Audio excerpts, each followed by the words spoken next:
আসসালামু আলাইকুম। আজকে আমি আপনাদের মাঝে নিয়ে এসেছি ঝরঝরে নারকেলি জর্দার সেমাই। তো চলুন দেখে নেওয়া যাক রেসিপিটা।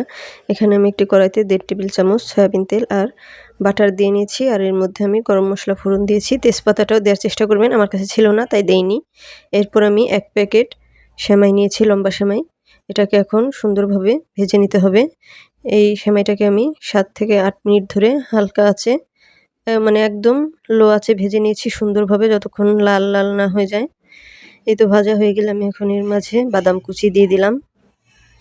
এরপর দিয়ে দিলাম নারকেল আর একটু লবণ দিয়ে আমি আবার ভালোভাবে মিশিয়ে নিব। মেশানো হয়ে গেলে দিয়ে দিচ্ছি কিছু কিশমিশ।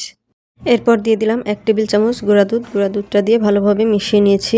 মেশানো হয়ে গেলে এর মধ্যে আমি দিয়ে দেব 1 কাপের মতো চিনি। চিনিটা আপনারা আপনাদের স্বাদ মতো দিয়ে নেবেন।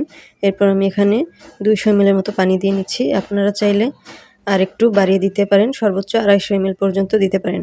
এই তো দেওয়া হয়ে গেলে এই পর্যায়ে আমি চুলার আঁচটা সামান্য একটু বাড়িয়ে এভাবে করে সেমাইয়ের সাথে পানিটা নেড়ে নিব। সেমাইয়ের পানিটা গায়ে গায়ে লেগে আসলে তখন চুলার আঁচটা আমি একদম লোতে দিয়ে 3 থেকে 4 মিনিটের জন্য ঢেকে দেব। এই তো ঢাকনাটা উঠিয়ে দেখুন কি সুন্দর একদম আমার সেমাইটা সেদ্ধ হয়ে গেছে। আর সেমাইটা ঠান্ডা হয়ে যাওয়ার পর এভাবে কাঁটা চামচ দিয়ে নেড়ে দিতে হবে বা ছাড়িয়ে দিতে হবে, যাতে সেমাইগুলো আরও ঝরঝরে হয়ে যায়। এই তো আমার সেমাইটা রেডি হয়ে গেছে। দেখুন কি সুন্দর ঝরঝরে হয়েছে। আর এই সেমাইটা খেতেও অসাধারণ হয়। আপনারা একবার বাসায় ট্রাই করে দেখতে পারেন।